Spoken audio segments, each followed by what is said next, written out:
Well, hello there, everybody. Happy Prosperity Day.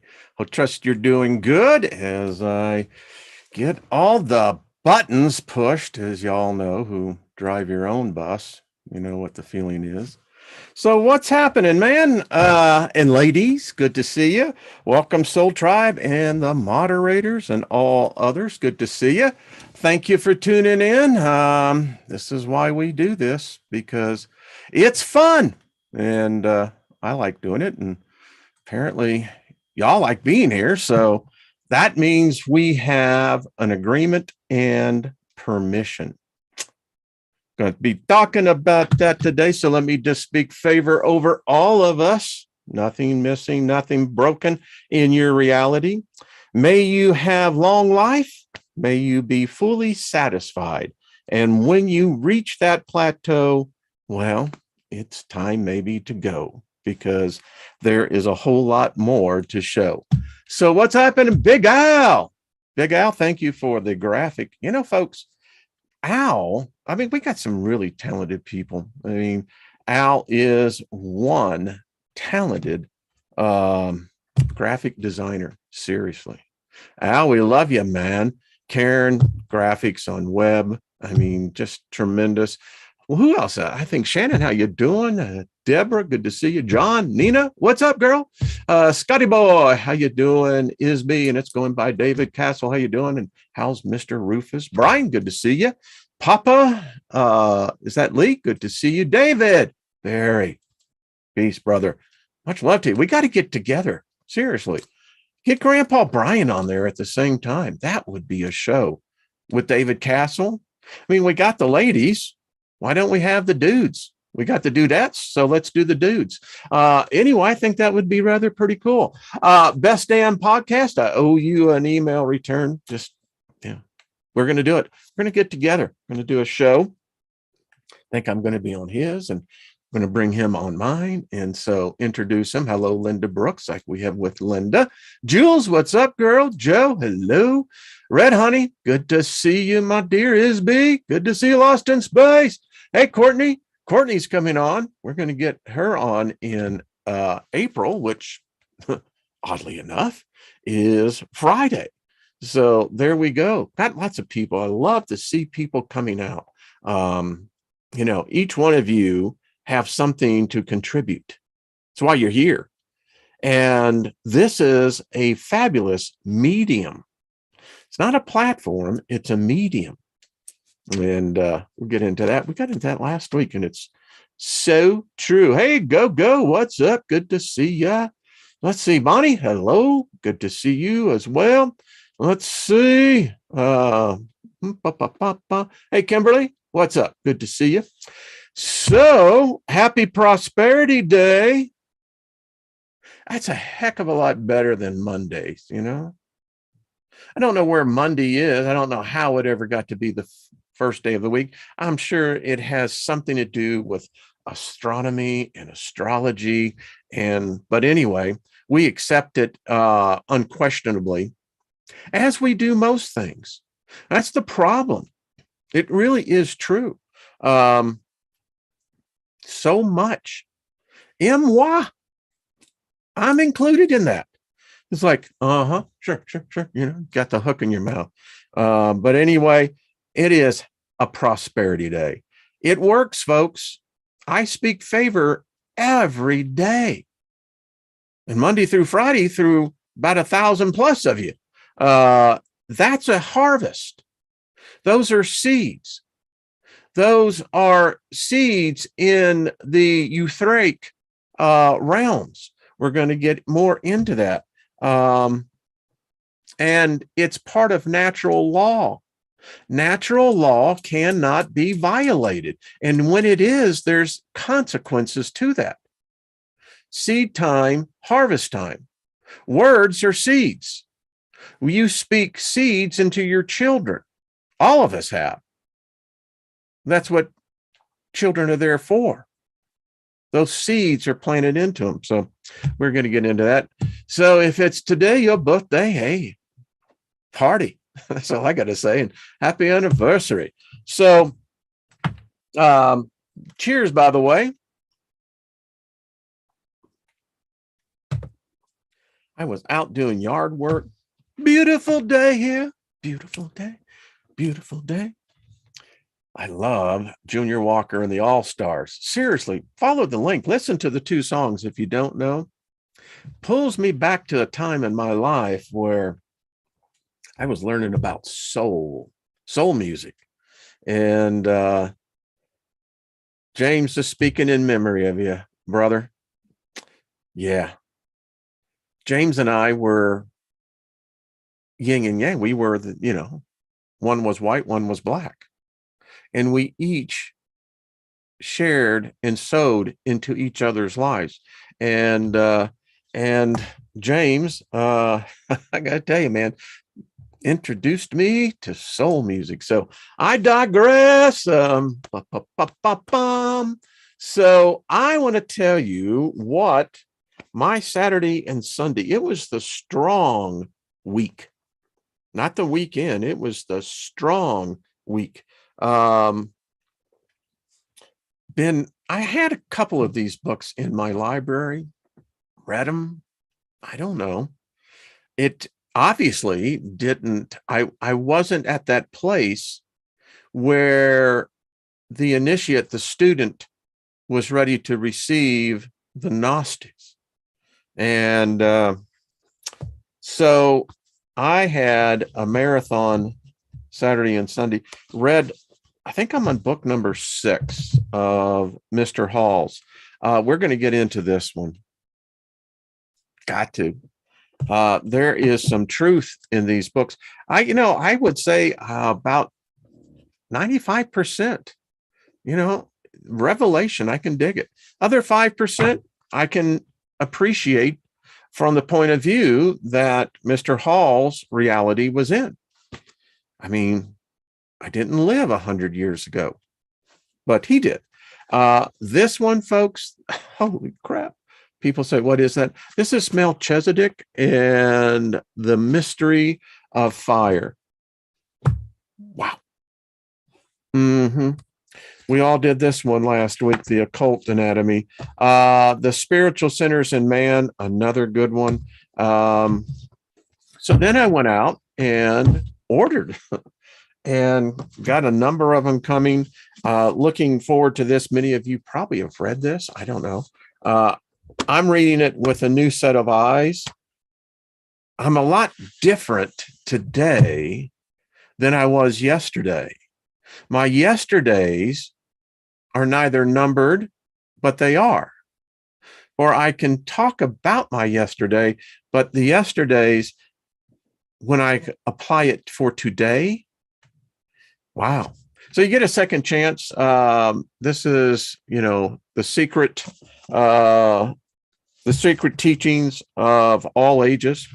We're going to have fun with this. So Trina's got, I think, the really big book. We'll talk to her about that tomorrow. So anyway, this is time for learning. The world is churning and it's a changing. And man, this is the time. The knowledge is out here. As I wrote in the description, we live in a time when the oracle has truly been resurrected. We have the great oracle, whether that oracle is of the oracle of the past, where past generations, cultures intermingled with the great oracle, whether that oracle was in biological form or etheric form. And it's very clear. If you that have Alexis in your house, I don't have Alexa. We don't have that, but it doesn't mean that we're not plugged into it, because we can talk and the next thing you know, there are the ads. But anyway, so it's very interesting if you, and people are doing this, they're doing experiments now with Alexa. And and there's people writing on this. There's people in Silicon Valley that are writing about it, other places, MIT deeply into it. It appears that, in fact, when I did these videos 4 years ago, where I postulated, is AI seeking spirituality? And the question would say, yes. Because if you talk to Alexa, Alexa will give you some interesting responses. Saw the one on asking Alexa about the Antichrist. And it's very interesting to, well, when you ponder on the fact that if an artificial construct can become spiritually aware, it's intelligence, but synthetic intelligence, well, that sounds like us, we're synthetic intelligence. So anyway, it's read our stuff. It knows all about Manly P. Hall, knows all about the Bible, the Quran, knows it all. Yeah. Can quote to you word for word. And not only do it word for word, but they can also talk to you in different translations, word for word. Now, people say, well, are you saying that that's intelligence? Yeah. I also am putting forth, it shows more spirituality than a vast majority of humans today. So, having said that, hello, Linda Brooks. Good to see you on the shows over the weekend. Hey, Kathy, what's up? So I put this together because this is what we're going to be getting into the gist of. Y'all going to love this. Permission required. It's interesting. All of us who, you've got to do the work inside. And folks, none of us are exempt or immune from creatures, ethereal creatures. They're all over us. They feed off of us. That's kind of the thing that sucks. But here's the thing.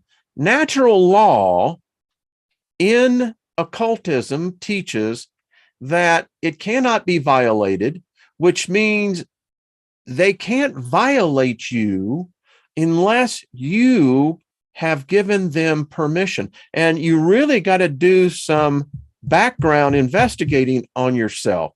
You really got to go and replay the movie before the time of your departure, because you'll find out youth is wonderful. It's a shame it's wasted on the young. But youth is also stupid. It's foolish. Makes bad decisions. That's the thing that excites us spirit beings when we come back and we experience that exhilaration that only youth can do when it's mixed with this substance of this body and the blending of the spirit, and we produce what we call a soul. Youth is what the ticket's all about. The problem is you can't retain the knowing. That's probably why many of us come back, is to experience that time again. It's fleeting. So a lot of our baggage, skeletons in the closet, dead bodies, buried in the train depot, is that we've given permission. We never revoked it in many cases. Take religion. I have publicly renounced it, revoked that permission, because you got to be candid and honest with yourself. You did it because of blank, blank, blank. Fill it in for yourself. Each one is individual. But nevertheless, many of us have fallen to doctrines dogmas, ideologies, beliefs, faiths, etc. And the thing about it, because I come from Christianity, the sinner's prayer is a contract. And it's a serious contract. Most people, you can't take it cavalierly. If you have been saved and have spoken out loud the sinner's prayer, well, you gave permission. And once you give permission, yikes.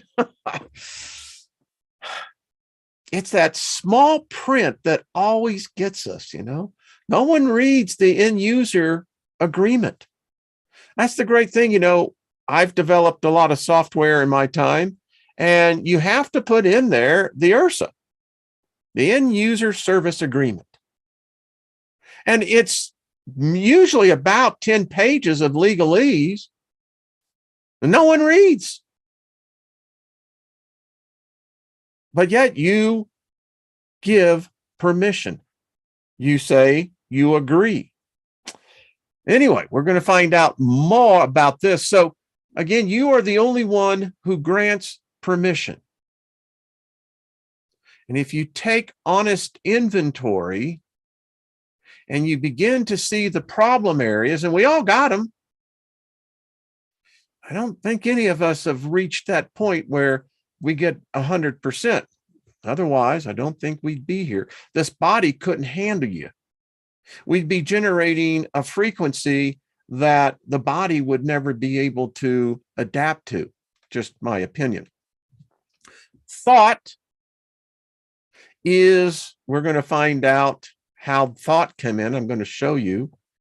It basically gave birth to feelings, emotions. And once emotions, feelings were granted the ability to live, that generated impulses. And the rest, many of us know. So in here, we're going to be talking about substances.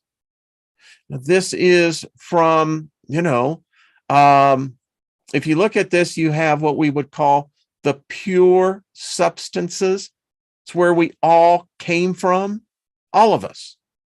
Everything came from the what we would call the ethereal.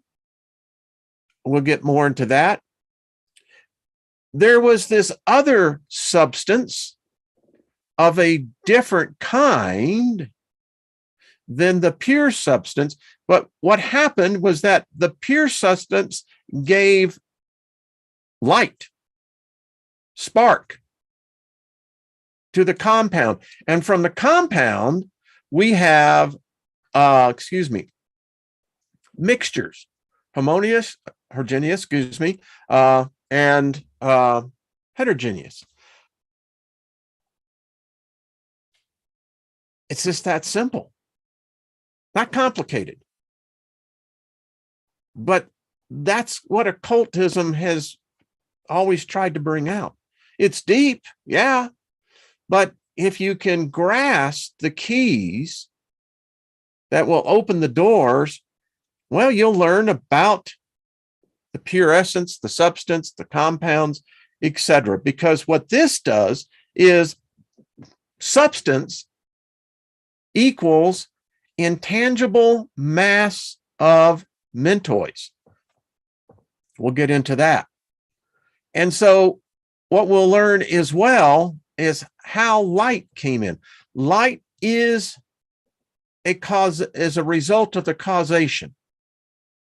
We're going to find out that in the mystery schools, they know two dark atoms that basically vibrate off of each other produce light.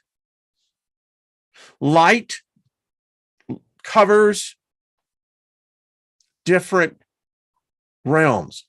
It's all the same, but different in the substance. But this is where light came from. So that is where we will start. You're going to love this book. So as Paracelsus noted centuries ago, the invisible realms of nature are governed by immutable laws that cannot be violated with impunity. In recent years, researchers in many fields have been exploring the hidden side of life and nature. Had a delightful conversation with a young gentleman just recently graduated as a biologist. It's amazing how things will come to you once the doors are open. It says in recent, exploring the hidden side of life and nature, but few of them have given serious consideration to the moral and ethical responsibilities associated with their labors.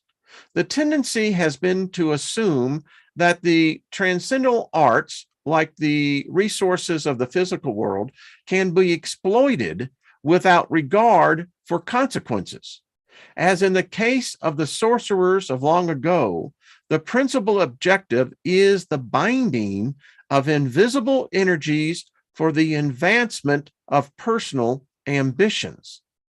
Many innocent persons have become involved in magical practices and disciplines which are detrimental to character and dangerous to physical health. The abuse of powers and forces, as yet but partly understood, must result in both physical and psychological tragedy. It, in this little essay, says, I have attempted to present in concise form a code of rules which, if faithfully followed, will protect both the individual and society. We are fully aware that the materialistic approach on any level of esoteric knowledge is contrary to the universal plan. We must all accept the burdens that come from the exploration of natural mysteries and dedicate our findings to the glory of God and the well-being of all humanity. And I get where Manley was at. I mean, when he was putting this together, tremendous insight.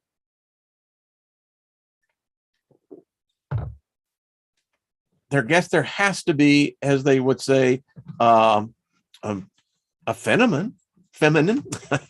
Saw you, Robert, on that one. Yeah, feminine. It's a tongue twister, and I agree. But God, whatever God that may be, excuse me. Okay. There is many, Of course, people go, what's he saying? Children of the false darkness. 1, for ages, man has labored under a misunderstanding. He is called the perversion of occult power, black magic. This is an improper use of the word black, for black does not mean evil. Black is a basic, not color, of all things. It is the source of all being and represents the body of the absolute intelligence. All consciousness and light are born out of chaotic blackness. The cosmic night, with its dark parala, is the father, mother of creation. Black darkness must forever shroud the working of the infinite. And no matter how much light there is in a human soul, it is forever surrounded with the dark, seething substance of chaos.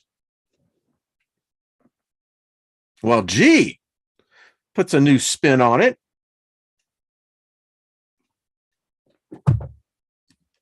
Didn't the Rolling Stones have a song called Paint It Black? Amazing. All manifestation is a concretion of dark and unmeasured possibility. 2, the children of the dark birth who labor in the blackness of this substance, molding it into myriads of unseen, unmeasured forms, are not evil. They are the sons of Saturn, Satan, the Black Father, who, like the very darkness of chaos itself, must in time swallow all of his creations, and in doing so, bring them back to life again from the death that men call creation. We are all born out of this dark abyss and have no right to call it evil. It is the parent of gods and men, forever wrapped in the unexplorable robes of its own mystery. Out of this blackness, nature's unfathomed treasure house, man must exhume the stone of his own soul in the same way that the miner removes all the diamonds from its sheath of black carbon. 3, the dark lords of Saturn are the builders of the first dawn, the morning of blackness, and from the friction of their strivings, we're born the first flaming sparks of dawning consciousness. They were the mind born and are the Brahmins of our chain of globes, being delivered from the brain and mouth of Brahma. Their throne is made up of solid substance and the chemicals of solid matter. They are the satanic outpourings, the spirits of cold darkness. 4, in the diagram that follows are shown the 4 births which have come out of the body of Brahman, the unknown blackness, the X of being. So as you can see, those of you who are watching, if you're listening, you'll have to tune in. So you have the mental, you have the astral, you have the physical, you have the etheric. This is what makes us, all of us. Well, most of us. I'm thinking, well, all right, because Hall also brings out there are others that inhabit these bodies that, well, they're not from where we come from. Yeah. That's why there's such a desire for control of these bodies. If we could only grasp, if humankind could only realize that how precious this time that we have in this magical paradise. Yeah, it's got everything in it, but that's what chaos is. Chaos is not evil, it's not good, it just is. But if man could just realize, we would not have wars, we would not have physical, mental, psychic murders. We wouldn't feed off of each other. We would be a lot further ahead than where we are now. 5, there is a false darkness and a true darkness. The true darkness is the womb of light. The false darkness, the perversion of the light that pours out of the true darkness. And when I a minister of the gospel, quote unquote, I learned that there is fear is faith perverted. How's that? Natural darkness is the basic principle of things, while the false darkness is the result of debasing the power of the angels of Satan. one of the things I also like about Mr. Hall is he nailed it about Christianity. That's where I come out of. Christianity, unfortunately, doesn't have anything original. And as I'm now having the privilege of being able to look back, analyze, dissect, it's where I learned what people call today magic, the dark arts.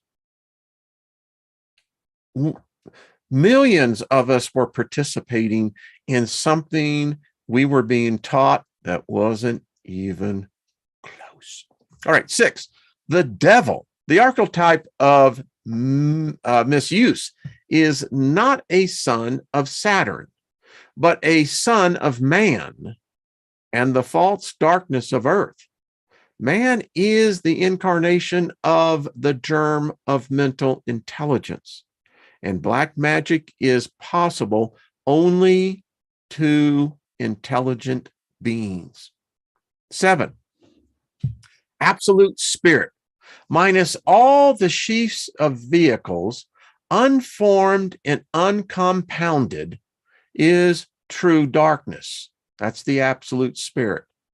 The dimensionless basis of all that is, has been, or ever shall be, and the ultimate veil behind which all creation must retire.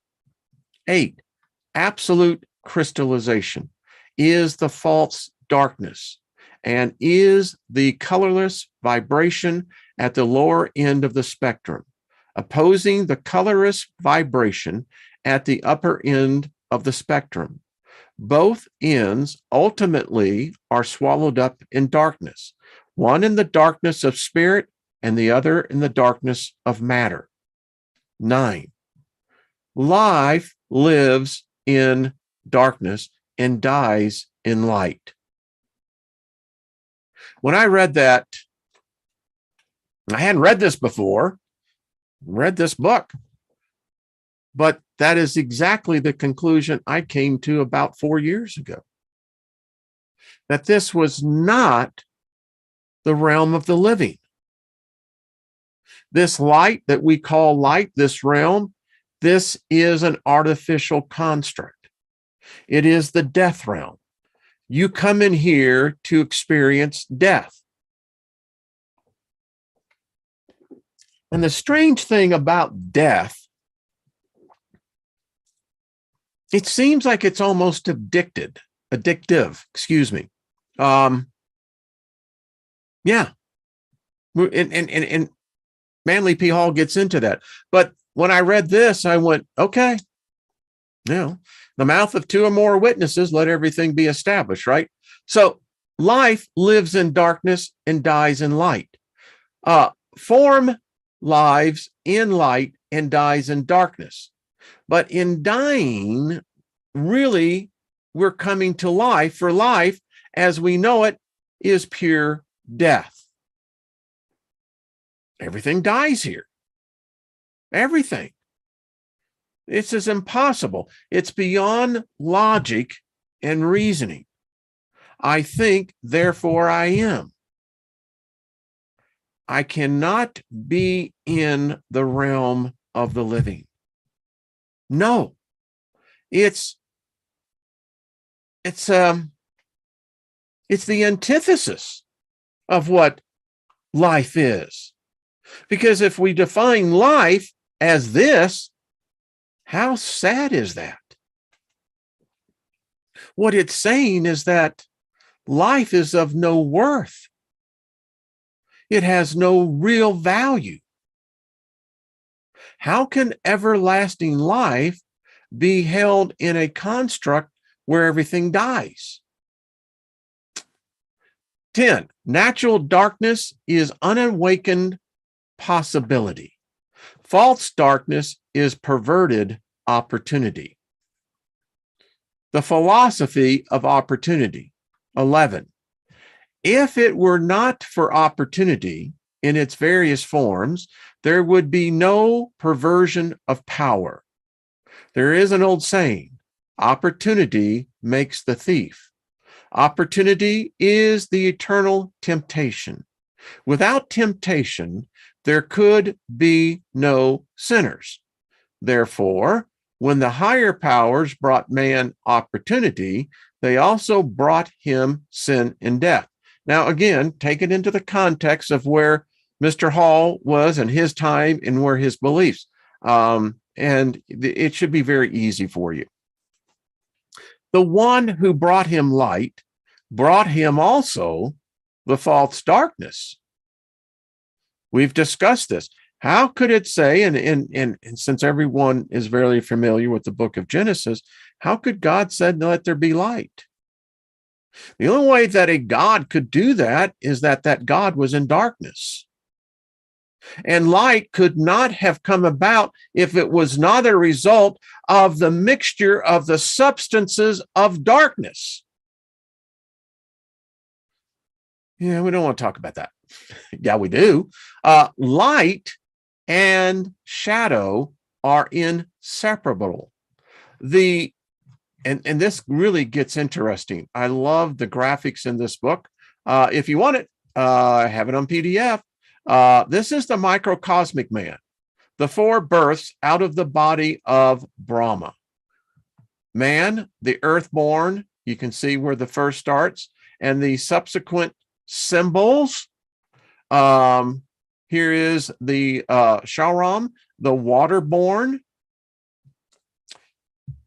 The interesting thing I postulated in Bible school was, I guess Adam and Eve didn't have any belly buttons, did they? Think about that. The heart, Lucifer, the fireborn, and finally, Satan, the airborne. And as you can see, once again, pay close attention to each of the symbols. And these symbols are replete through virtually all religions. Just that people like to say, well, no, I've got the true God. I've got the true word. And everything else is of no account. Yeah, I was that way for a while. All right. Shall we continue? Light and shadow are inseparable. Excuse me, as he rolls down there. The shadow of light is the false darkness, for the creation of the first automatically brings the second. To be free from temptation, man must be free from reason. To be free from darkness, he must renounce light. Thus, he becomes a renouncer of opposites. For in accepting one opposite, he must need to accept the other. Dogmas. Always a pain in the ass. 12. Temptation is the price that the human race pays for intelligence. Therefore, the serpent of wisdom is also the eternal tempter. When man learns with his growing intelligence of the power of nature, and most of all, of the power that he himself possesses, there comes with that increasing knowledge ever greater responsibility. If man today knew of the God powers that lie dormant within him, he would be the most dangerous creature in the universe. Sheila. Pause. Consider. If man today knew of the God powers that lie dormant within him, he would be the most dangerous creature in the universe, both to himself and to the plan of things. The soul must grow with the knowledge that it gains. Otherwise, the organism will ultimately destroy each other. Action and reaction must build strength of character so that the will is always strong enough to curb the desires. When this is not the case, the desire runs rampant. Then, regardless of the position of the organism in the path of unfoldment, the black magician is created. 13. Man has no free will at the present time, but merely the power of choice over a certain area of incidence brought by his ever-growing consciousness within the scope of his comprehension. These incidents have been differentiated by his evolving organisms from the dark premium hyle, or the true darkness. The greater his growth, the larger of area of his choices, and the greater his independence. Why has been the eternal question in nature. The letter Y is a phonetic equivalent, for it forms the sling that hurls the white stone at the forehead of Goliath. The latter represents the false darkness, while the stone represents true illumination. 14. In Egypt, the point where the arms of the Y converge was called the forking of the ways. The candidate for spiritual things always stands at the point where the three arms of the Y, and we'll get back to these, those of you who are seeing, come together, carrying in his hand the scales of discrimination. As long as he measures blindfolded, his weights will be just, but woe unto him if he removes the blindfold, for the two eyes themselves gives birth to good and evil. 15. The diagram accompanying this paragraph shows the Y of choice passing upward through the four creations of Brahma. The line passing through the circle shows the path of evolution through those kingdoms of nature where there is no conscious reason. Therefore, no revolt against the laws of God. The small ring where the three lines meet shows the present position of the human ego, dwelling in the mind of Brahma. From it, the path branches. Man must now choose his way instead of depending upon nature. He has in spirit and in truth reached the point where the scales of Libra have been inserted by cutting the sign of Scorpio and Virgo in two, and thus dividing the way of enfoldment. Enfoldment in here is equivalent to enlightenment. So the graphs are really good in here. And Trina and I may get into some of these as well. So as you can see, goes from the mental plane, left hand, right hand. Right hand is white magic, left hand is black magic. Each one hits the mental plane. That is part of the seven principles. Everything in the universe is mental. The points where the paths of magic divide and where they say that is the Y, as you can see, is the third Masonic initiation.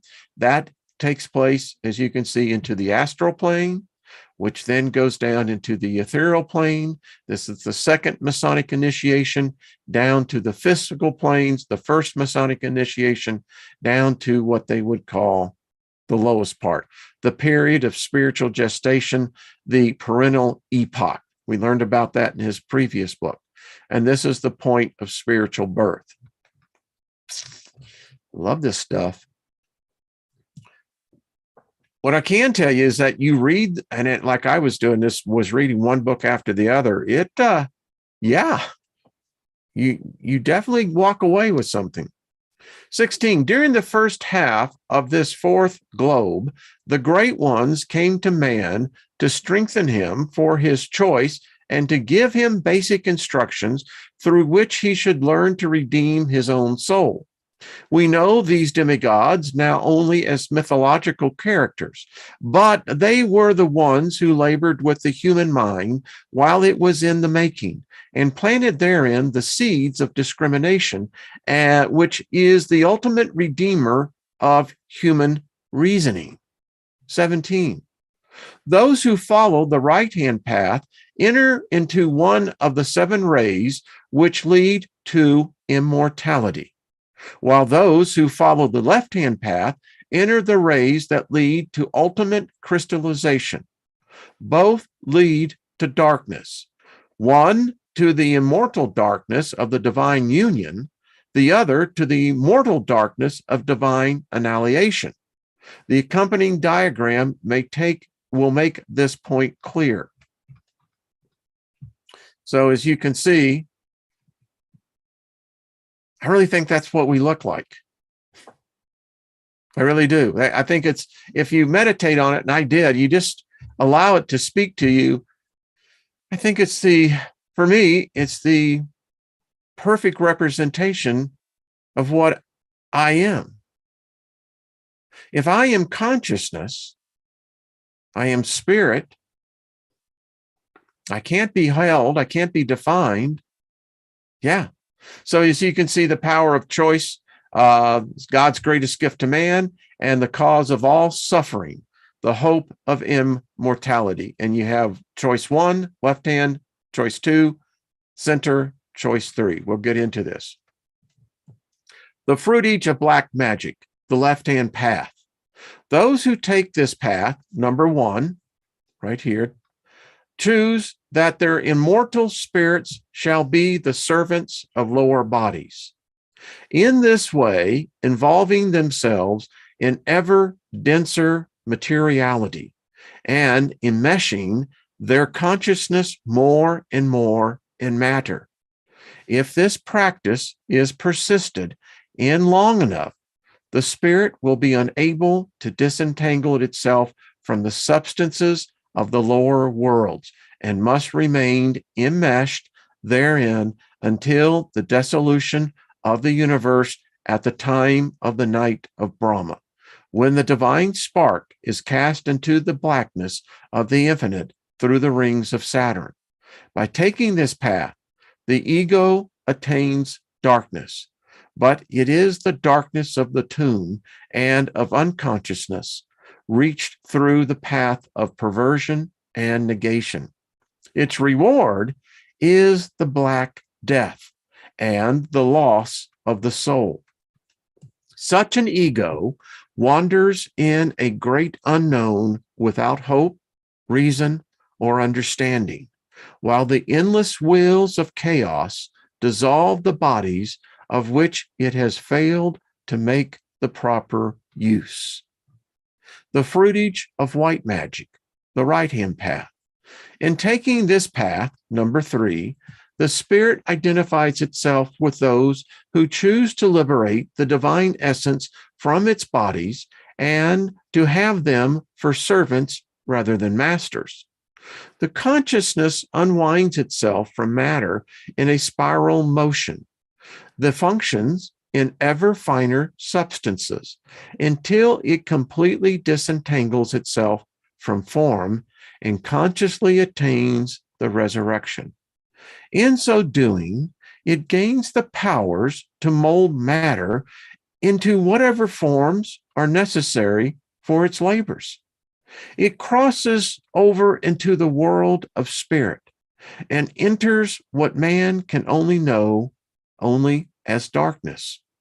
Light is a form emanation, and when we enter the divine presence, we enter the omnipotence darkness. This in the living shade over which we have perfected perfect power and in which contains within itself all things in unawakened potentiality. We have allied ourselves with the dark cause, the womb of light, and have become molders of the cosmic scheme. Wow.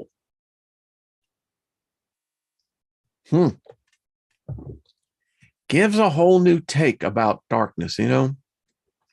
I can remember decades in the religion I was in. And the one thing that I guess I feared the most was darkness, because I was taught darkness bad, light good, darkness evil, light glory. Yeah. And like good little robots, then I went out and perpetrated the lie again, to each generation. Now, path number 2, the middle of the road. This represents the line pass knot, the non-existing spiritual equator dividing the poles, and is that ridge which divides the black and the white paths. Like that mystic line which separates day from night.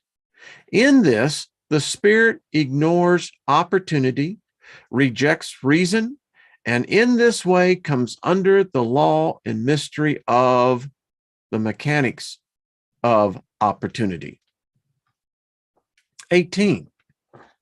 All action immediately sets into motion the law of reaction, which the ancients have called the law of karma, which is the factor employed by nature for the creation of the soul.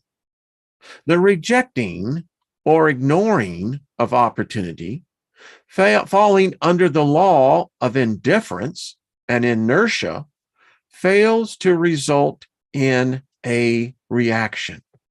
This, in turn, results in the starving of the soul. Those who have ignored experience are called the soulless creations and are in the same position as those kingdoms which, like the angels, have not been given individual intelligence. Did you get that? He was saying that in the angels, demons, they haven't been given individual intelligence. I mean, that's got the Borg all over it, the whole construct. I don't know if you've seen The Matrix 4, but I love how they wrote that. The law or reaction immediately starts incorporating into the organisms the fruitage of the outpoured endeavor. In this way, slowly transmuting the entire chain of vehicles into intelligent symbols or images of the path chosen by the consciousness. As one pole or the other slowly grows within the being, the atoms of the opposing substances are slowly crowded or forced out, or sloughed off for lack of cohesion. The battle of these opposing qualities in the various organisms of life forms the groundwork for the great Indian battle of the Kurukshetra, or Armageddon for Christians theology.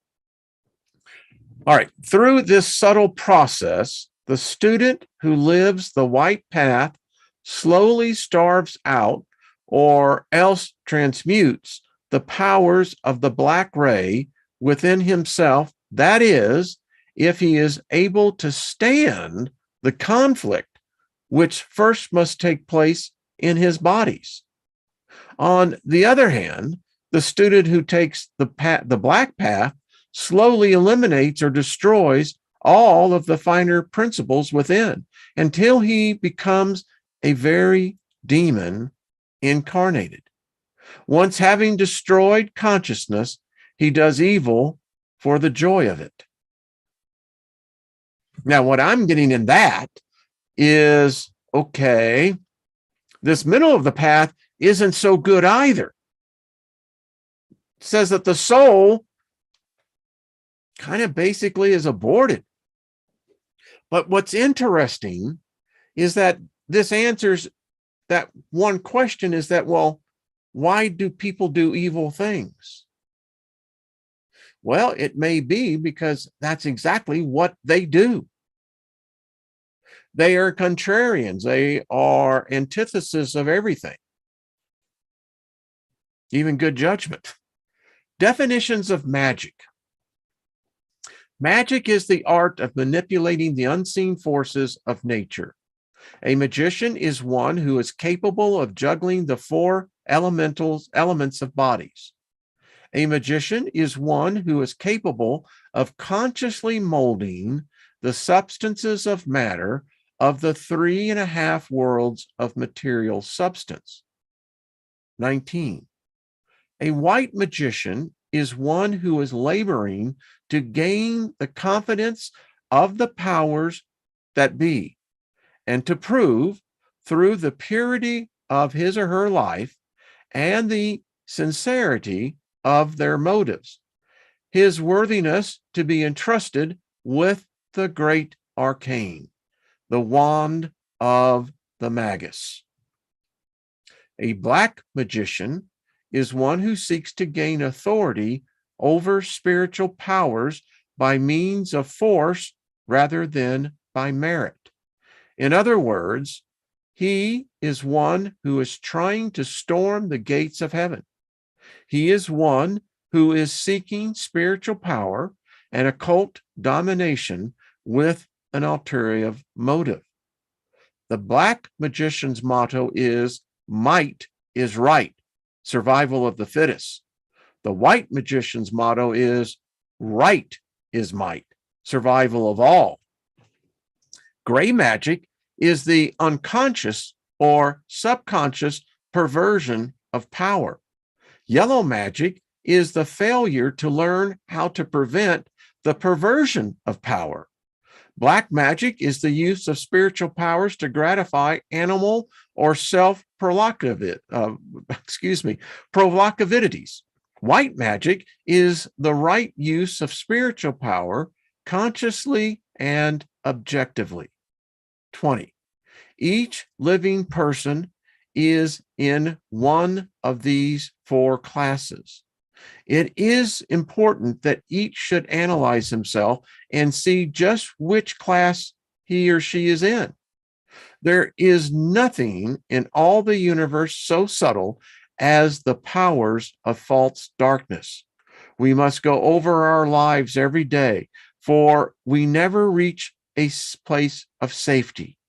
The more power we have, the greater light we have, the stronger the temptation to abuse it or to use it for self-gratification. And I just want to stop on this because it is, if I could share this with y'all, what I am learning now, it is a temptation. You can really hurt people with the knowledge, just what's being gained here. I hope that never happens, that you ever do that. Don't go down that path. But we're all tempted. We're all tested. We're all tried. And you can make things manifest in ways that, wow. Anyway, we must learn to realize that the greater the knowledge, the greater the penalty for abusing it. The sin that is excusable in the child is unforgivable in a man. Motives. 21. And I'm probably going to go a little over on this, so stick with me if you can. If you can't, thank you for listening. I appreciate you. You're part of this. And for the rest of us, and come back and listen to it when you can. This is good stuff, folks. This is Gnosis, boy. This is the mystery school type of stuff.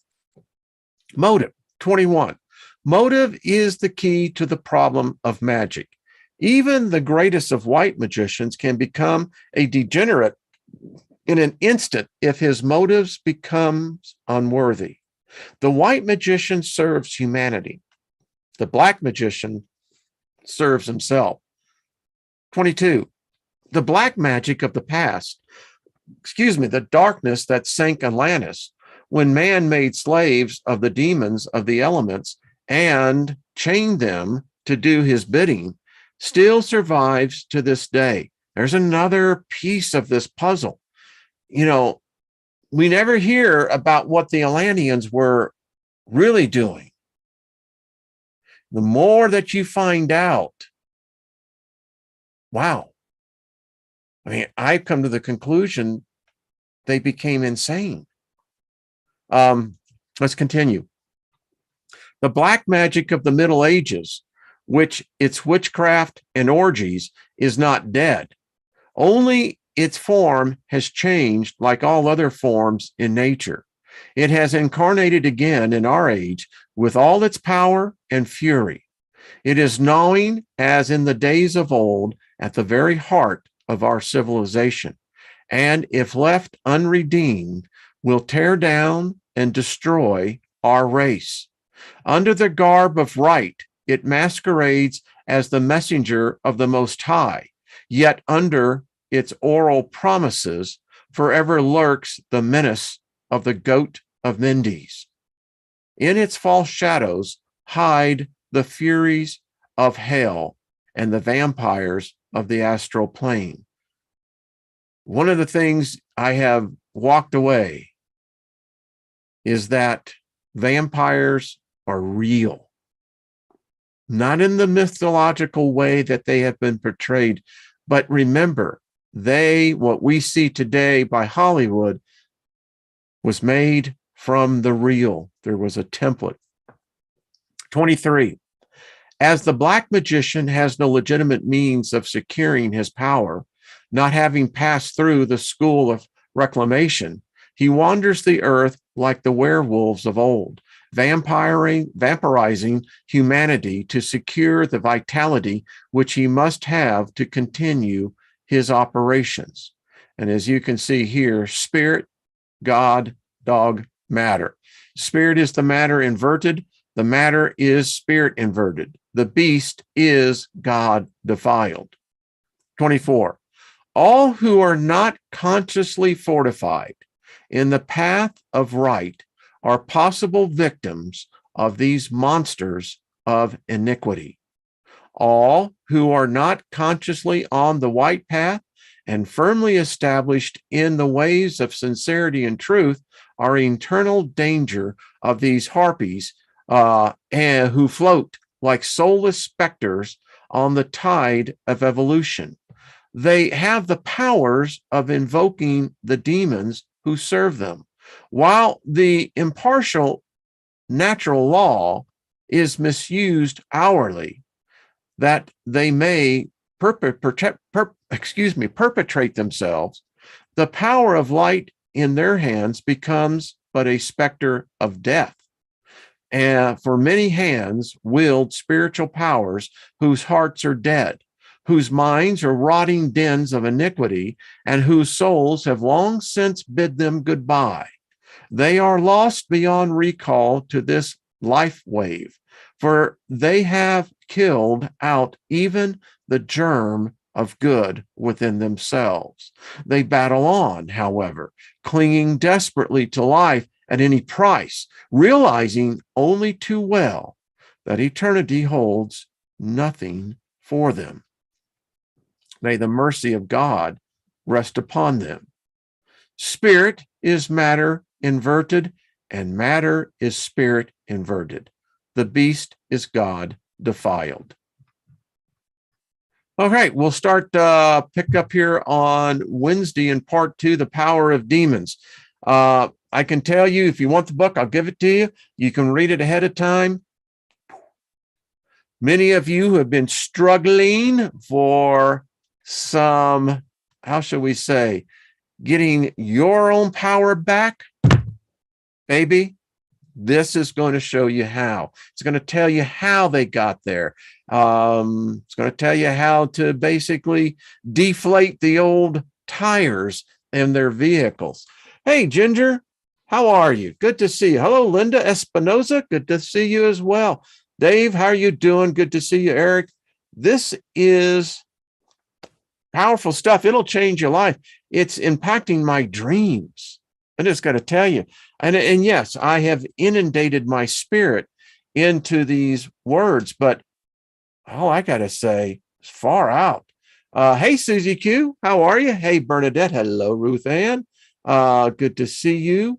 Nina, I was thinking about you a lot as I was reading. I mean, for some reason, don't know. It was just, there are some serious keys here.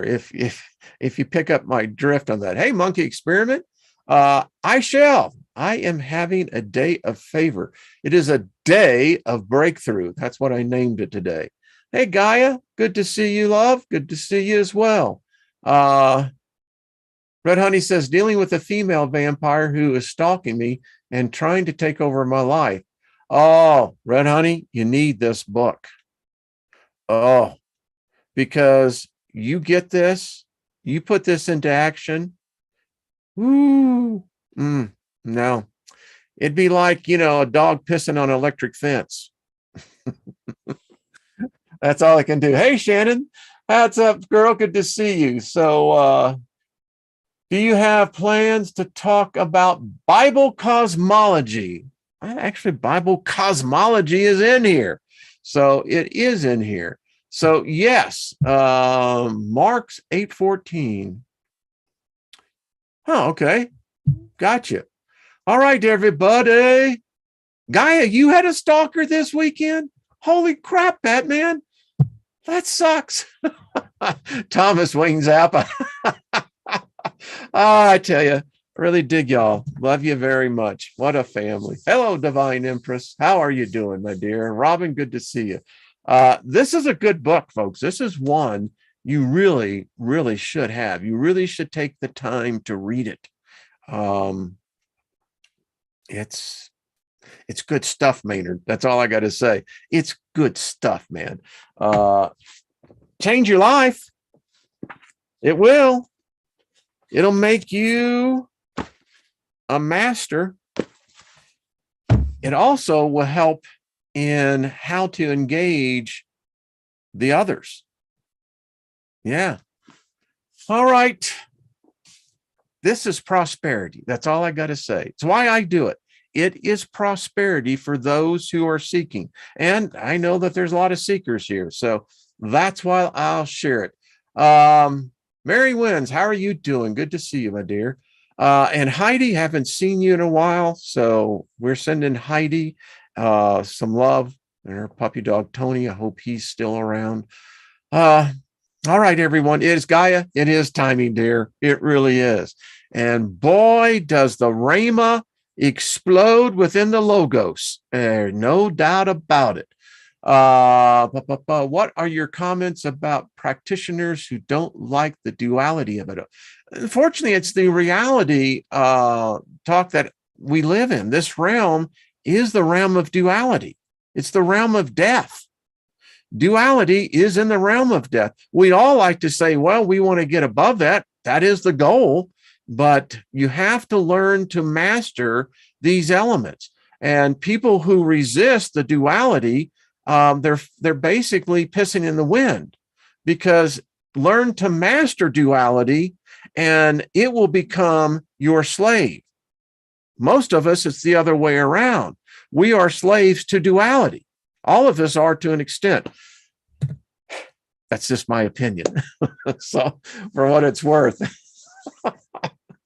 Hey, Mary Wins, how are you doing, dear? Good to see you. Thank you, Linda. All right. That's just how it, this is what I like about Manly P. Hall. He brings this out. And we're going to get into Madame Blavatsky's work as well. I had a chance to dip into her swimming pool. Like it a lot. It's not bad, Duality, Aaron Burr. Yeah. Thank you, Divine Empress. Appreciate it. David Berry, thank you, brother. Man, love you too. Oh, Shannon, thank you. I can only speak that because it's like the same thing that entered into me. It's like, yeah, this duality thing, I've been fighting it, and eventually you just going, now, wait a minute. If I'm in here, then isn't the task really for me to master, to become the master of my own domain? Isn't that what they say? Yeah. Only problem with the domain is that it covers a freaking kingdom. And so now you're going, okay, I got to get that. Anyway. All right. Tomorrow got Miss Trina, and we'll probably pick right back up on this for sure. So, all right, everyone. Much love to you. Love's the answer. Not going up and slapping someone, then say you want peace and love. That ain't no peace and love, baby. Got to tell you, that's the inverted. That's all I got to say. So we say, give peace a chance. Yeah. All right. Much love, everyone. See y'all tomorrow. All right. Bye-bye.